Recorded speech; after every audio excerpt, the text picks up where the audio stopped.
नमस्ते सदावत्सले मित्रमहोदय। आज की जो चर्चा का विषय है वो है अखंड भारत की जो तस्वीर संसद में लगी हुई है, मतलब नई संसद में जो अखंड भारत की तस्वीर लगी है, वो तस्वीर भारतवर्ष में खूब वायरल हुई। लोगों ने जो अखंड भारत के पक्ष में हैं उन्होंने अपने हिसाब से उस पर बात करनी शुरू करी, और जो अखंड भारत के विरोध में हैं, यानी कि जिनको लगता है कि नेपाल, बांग्लादेश, पाकिस्तान, श्रीलंका, म्यांमार, ये जो हैं वो भारत के हिस्से नहीं होने चाहिए, वो सब उस पर बवाल कर ही रहे हैं। और बवाल होना स्वाभाविक इसलिए है क्योंकि इस्लाम का एक फार्मूला है, और इस्लाम का फार्मूला ये है, ये एक भू राजनीतिक आंदोलन है। जब मैं भू आज राजनीतिक आंदोलन की बात करता हूँ तो राजनीति के साथ इस्लाम रहता है, यानी कि सत्ता के साथ इस्लाम रहता है, और सत्ता के साथ रहकर भूमि पर कब्जा करता है, और भूमि पर कब्जा करके पूरी सत्ता को हाथ में ले लेता है। और नहीं तो सीधा भूमि पर कब्जा करेगा, जैसा पहले का फार्मूला था कि वो हमले करते थे, भूमि पर कब्जा कर लिया और भूमि पर वो मालिक बन बैठे और फिर सत्ता हासिल कर ली। तो मैं जब भी कहता हूँ तो मैं कहता हूँ कि इस्लाम का जो बेसिक कैरेक्टर है, बाकी इस्लामिक लोग उसको सात्विक दृष्टि से देखते होंगे, तमाम तरह के उससे देखते होंगे, लेकिन जब मैं एंथ्रोपोलॉजी की दृष्टि से देखता हूँ, जब मैं मानवता के विकास की दृष्टि से देखता हूँ, जब मैं शासन सत्ता की दृष्टि से देखता हूँ, तो फिर ये समझ में आता है कि एक भू राजनीतिक आंदोलन, एक सेकंड के लिए आप ये हटा दीजिए कि ये जो है वो एक रिलीजन है, आप हटा दीजिए कि ऊपर वाला कोई है, तो फिर आप इस्लाम का करैक्टर देखिए, तब आपको समझ में आएगा कि वाकई में अगर रिलीजन इससे हटा दिया जाए, संप्रदाय इससे हटा दिया जाए, तो फिर इसका अपना एक कैरेक्टर है, और वो कैरेक्टर एक भू राजनीतिक आंदोलन का है। तो फिर इस्लाम भू राजनीतिक आंदोलन है तो उनका तो एक उद्देश्य रहता है कि कब्जा कैसे करें। तो जब भारत स्वतंत्र हो रहा था तो फिर जिन्ना ने कहा कि या तो हिंदुस्तान हमें दे दो, और अगर हिंदुस्तान हमें नहीं दे देते तो भूमि का टुकड़ा हमको दे दो, हम हिंदुस्तान फतेह कर लेंगे। तो कुल मिलाकर हिंदुस्तान में से काट के एक 10-11 लाख स्क्वायर किलोमीटर का क्षेत्र ले गए वो। फिर उन्होंने कहा कि हम बाकी कब्जा कर लेंगे और बाकी जो समुदाय हैं उनको ख़त्म कर देंगे। पाकिस्तान में हिंदू रोके गए, लेकिन सब धीरे धीरे करके उन्होंने समापन कर दिया। हिंदुस्तान में उनकी चाल से मुसलमान रोके गए ताकि हिंदुस्तान पर पुनः आने का एक रास्ता खोला जा सके। वो एक स्ट्रैटेजिकल चाल थी। रुकने वालों का मैं इसमें दोष कम मानता हूँ, मैं दोष उनका मानता हूँ, या मैं कहूँ कि वो कुटिल चाल थी जिससे हिंदुस्तान पर कैसे कब्जा किया जाए ये उनका विचार रहा होगा। तो भूमि काट काट कर निकालना, जहाँ पर पूरी सत्ता हासिल नहीं कर सकते वहाँ काट काट कर निकालना।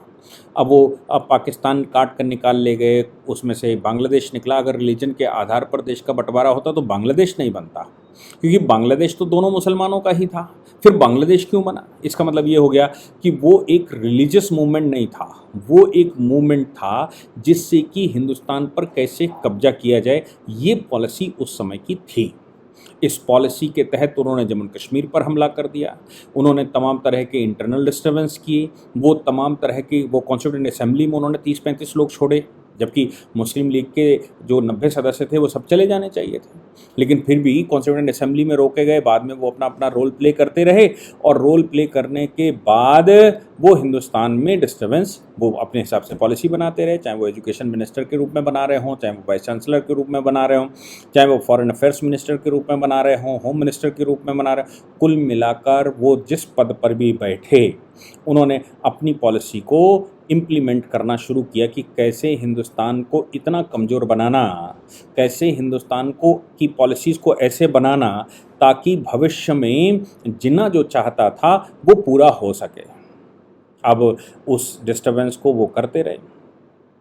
तो अब जब आप कहेंगे कि अखंड भारत, तो भैया उन्होंने तो भारत तोड़ा था, भारत तोड़ के हिस्सा ले गए, और अब फिर वो भारत तोड़ने के विचार में बहुत कुछ पाकिस्तान से रणनीतियां बन रही हैं, बांग्लादेश से भी बनती हैं, तमाम इस्लामिक कंट्रियों से उस तरह का एक विचार आता है कि हिंदुस्तान को कैसे दारुल इस्लाम बनाना, नहीं तो काट काट कर धीरे धीरे निकाल ले जाना। केरला निकाल लीजिए, जम्मू कश्मीर निकाल लीजिए, बंगाल निकाल लीजिए, असम निकाल लीजिए।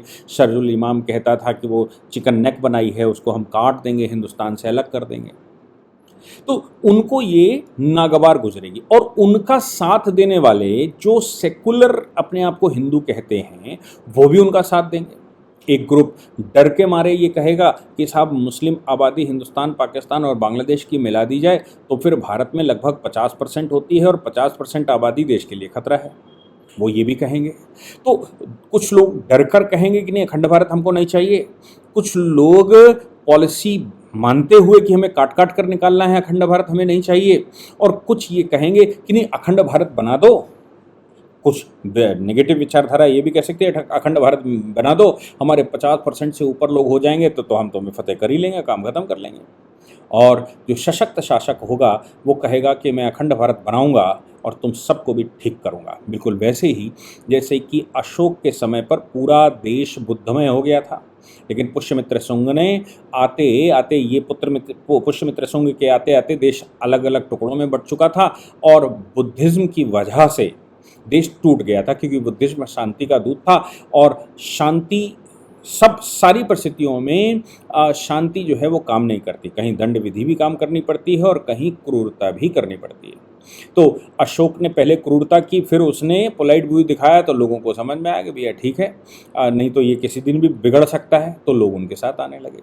लेकिन बाद के शासकों ने अपने आप को प्योर बुद्धम शरणम गच्छामि कर दिया, नतीजा निकला कि बाकियों ने अपने आप को स्वतंत्र घोषित कर दिया। पुष्यमित्र शुंग ने उसको फिर से बदला और पूरा देश जो बुद्धमय हो चुका हो उस देश को पूरी घर वापसी करवाई हो। हालांकि बुद्ध भी हमारे हैं इसलिए उसको ऐसे नहीं लेना चाहिए। लेकिन फिर भागवत धर्म भारत में आया, फिर इस्लाम भारत में आया, इस्लाम को ख़त्म करके ईसाइयत भारत में आई, ईसाइयत को फिर से परास्त होना पड़ा और फिर हमारा शासन पुनः आ गया। और इसी दौरान जब तक मैं कहता हूँ कि मुस्लिम शासन था, तो मुस्लिम शासन के दौरान ही शिवाजी महाराज ने हिंदवी स्वराज की स्थापना कर दी थी। हिंदू शासन अष्टप्रधान नियुक्त कर दिए थे, यानी कि अपनी कैबिनेट नियुक्त कर दी थी, हिंदू शासन नियुक्त कर दिया था, हिंदू शासन प्रणाली बनाकर रख दी थी। और फिर धीरे धीरे करके वो जिस पूरे देश पर इस्लाम का शासन हो उसका अंत हो गया। तो वो शासक ऐसे भी हैं जो कहते हैं होने दो, काट ठीक कर लेंगे। अब इस पर बहस चल रही है, तो लोगों ने बांग्लादेश को तो बड़ी समस्या होने वाली थी, पाकिस्तान को भी समस्या होने वाली थी। पाकिस्तान को समस्या हो जाएगी तो अपन जवाब देने के लिए उनको प्रतिबद्ध नहीं है। पाकिस्तान दुष्ट देश है, दुष्ट सब इकट्ठे एक जगह हो गए हैं, भारत से ही गए हों लेकिन दुष्ट इकट्ठे हो गए हैं। अपने कुछ दुष्ट भारत में भी उनकी विचारधारा के लोग हैं, जासूसियाँ करते ही रहते हैं, अक्सर ये चर्चा पूरी आती रहती है। तो फिर सवाल यहाँ पर ये पैदा हुआ, पाकिस्तान को तो हम जवाब देते नहीं, लेकिन बांग्लादेश और नेपाल में ये बात चल गई। नेपाल ने तो बाकायदा अपने यहाँ उसकी चर्चाएं चला दी, नेपाल में डिस्कशन शुरू हो गए, भारत से क्लैरिफिकेशन मांगना शुरू कर दिया, वहाँ के विपक्ष ने सत्ता से पूछना शुरू कर दिया, सत्ता ने स्टेटमेंट देने शुरू कर दिए। और अभी बांग्लादेश के विदेश मंत्री ने, सह विदेश मंत्री या जूनियर मिनिस्टर ने भी भारतीय दूतावास से कहा, भारत में बांग्लादेशी दूतावास से कहा कि आप भारत सरकार से क्लैरिफिकेशन लो कि आखिर ये अखंड भारत क्या है और अखंड भारत की परिकल्पना क्या है, क्या वो बांग्लादेश को ख़त्म करना चाहते हैं, क्या वो पाकिस्तान को ख़त्म करना चाहते हैं, क्या वो नेपाल को ख़त्म करना चाहते हैं।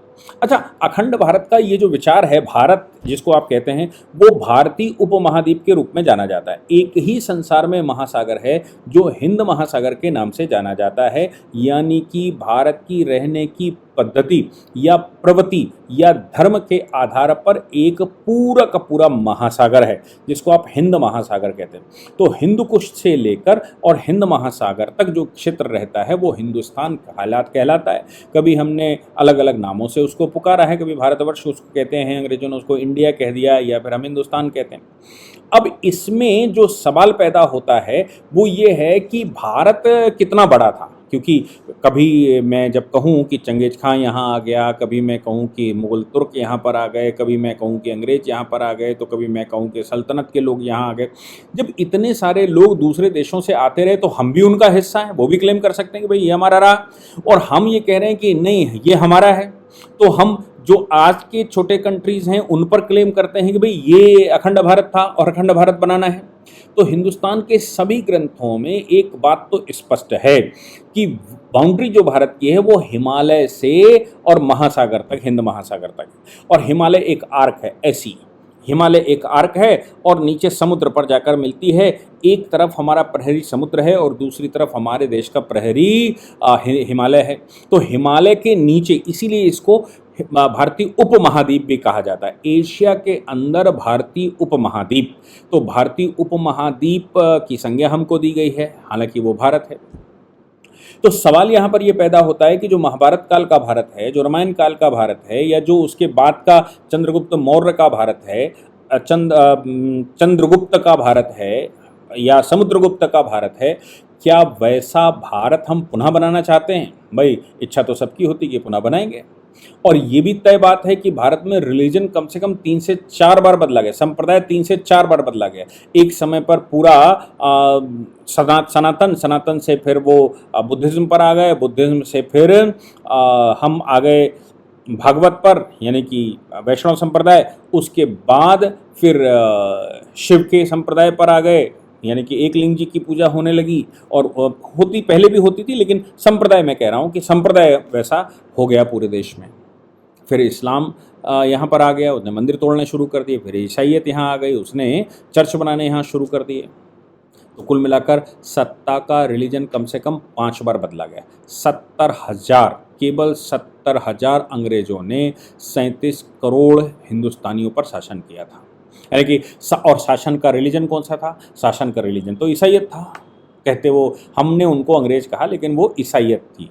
तो ईसाइयों का भारत में शासन हुआ और ईसाइयों ने 37 करोड़ लोगों को, मैं 30 करोड़ 32 करोड़ 30 करोड़ भी मान लो, 30 करोड़ लोगों के ऊपर 70,000 लोगों ने कब्जा करके रखा था और शासन किया। लेकिन हमने उनको भी परास्त किया, उनको भी यहाँ से भगाया। कुल मिलाकर बात यहाँ पर आती है कि रिलीजन भी सत्ता कई बार पूरा चेंज कर लेती है। रिलीजन, सत्ता का रिलीजन से संपर्क तो है, लेकिन सत्ता में बैठे लोगों की मानसिकता पर डिपेंड करता है कि वो रिलीजन को कितना कंट्रोल कर पाएंगे। एक समय था जब ईरान से लेकर तुरान तक मुसलमानों का शासन था। एक समय था जब 57 देशों पर ईसाइयों का शासन था, बल्कि मैं कहूँ कि सारे विश्व पर ईसाइयों का शासन था, चाहे वो अंग्रेज़ों के नाम से कहें, स्पेन के नाम से कहें, ब्रिटेन के नाम से कहें, या इटालियन के नाम से कहें, या मैं कहूँ कि हॉलैंड, डच, पुर्तगीज़, कोई भी, आप कोई भी नाम एक रख लीजिए, हैं तो सब ईसाई। तो ईसाइयों का शासन पूरे संसार पर रहा। धीरे से वो भी खत्म हुआ। शासन का जो तंत्र है, वो तंत्र को कैसे चलाता है इस पर डिपेंड करता है कि वो तंत्र को चला पाता है नहीं चला पाता, तंत्र अपने अनुसार विकसित कर पाता है कि नहीं कर पाता है।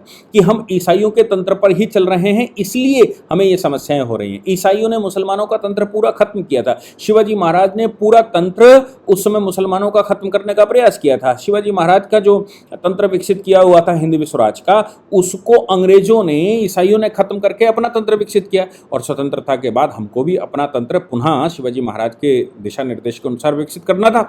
हमने नहीं किया, हम अंग्रेजी तंत्र पर काम करते रहे। और उसका एक उद्देश्य था अंग्रेजी तंत्र का कि हिंदुस्तान में रहने वाला प्रत्येक व्यक्ति नौकर बनेगा और वो उसके मालिक बनेंगे। तो मालिक और नौकर का रिलेशन उन्होंने बनाया और हम सब नौकरी करते हुए नौकर बनने के लिए परेशान रहे। और उस समय की यही शान होती थी कि आप नौकर हैं, कौन सी कंपनी के नौकर हैं, कौन सी सरकार के नौकर हैं। और आज भी मुझे लगता है कि हमारे देश में नौकर ही शान है कि वो कहता है कि मैं कलेक्टर हो जाऊं, भारत सरकार का नौकर हो जाऊं, मैं एसएसपी डीआईजी हो जाऊं, उसका नौकर हो जाऊं, मैं रेलवे का अधिकारी हो जाऊं तो रेलवे का नौकर हो जाऊं, मैं किसी कंपनी का अधिकारी हो जाऊं तो कंपनी का नौकर हो जाऊं, मैं किसी और संस्था का में नौकरी लग जाए तो मैं नौकर हो जाऊं।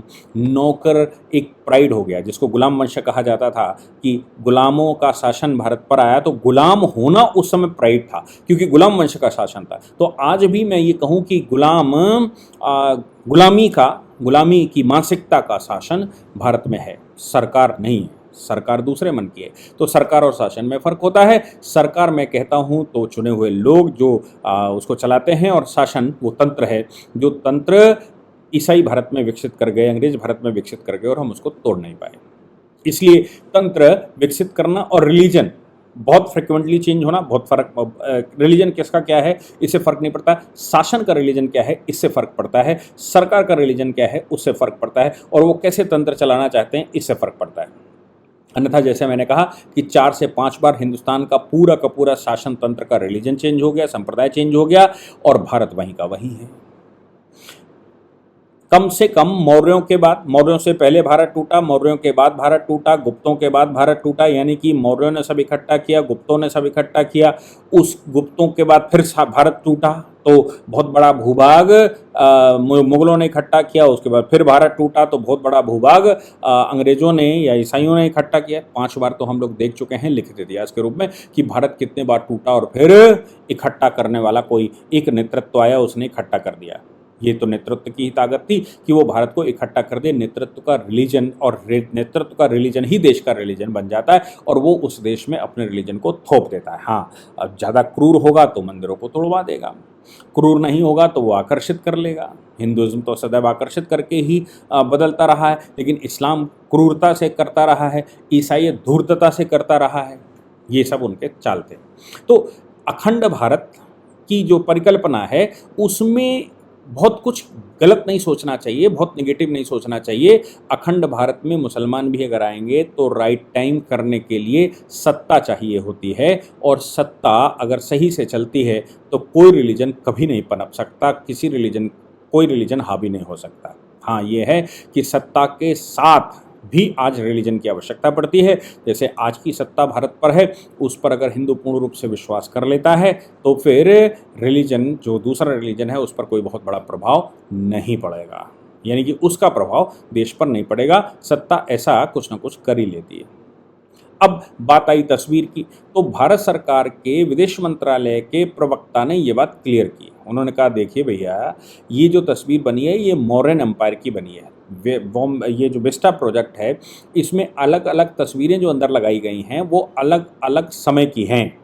तो जो तस्वीर वहाँ लगी हुई है वो मौर्यन एम्पायर की है कि मौर्यों के समय पर कितना बड़ा भारत था, और वो मौर्यों की पोर्ट्रेट लगी हुई है, उनके समय के भारत की पोर्ट्रेट लगी हुई है। इससे इसका मतलब नहीं है, भारत का कोई इस ऑफिशियल स्टेटमेंट नहीं कि हम 72 भारत बनाएंगे, और कोई सरकार दे भी नहीं सकती कि हम 72 भारत बनाएंगे, क्योंकि जब आप अखंड भारत की बात करेंगे तो फिर आपको अड़ोसियों पड़ोसियों के साथ दुश्मनी का भाव रखना पड़ेगा, उनको साथ जोड़ना। 2 तरीके हैं, मुगल जोड़ते थे, युद्ध करके उनको साथ लेते थे, लेकिन हिंदुइज्म सदैव दिल जीत के साथ लेता रहा है। तो भारत में हिंदुइज्म का शासन है, ये दिल जीत कर अगर पाकिस्तान के लोगों को हम घर वापसी करवा पाए, बांग्लादेश के लोगों की घर वापसी कर पाए, नेपाल में जो लोग भटक कर कम्युनिज्म की तरफ चले गए हैं उनकी घर वापसी करवा पाए, या श्रीलंका में जो लोग ईसाईयत की तरफ चले गए हैं उनकी घर वापसी करवा पाए, या फिर मैं कहूँ बर्मा में जो ईसाईयत की तरफ चले गए हैं उनकी घर वापसी करवा पाए, तो ऐसे लोगों की घर वापसी करवा कर अखंड भारत बनाया जा सकता है। इसमें कोई बहुत बड़ा इशू नहीं है।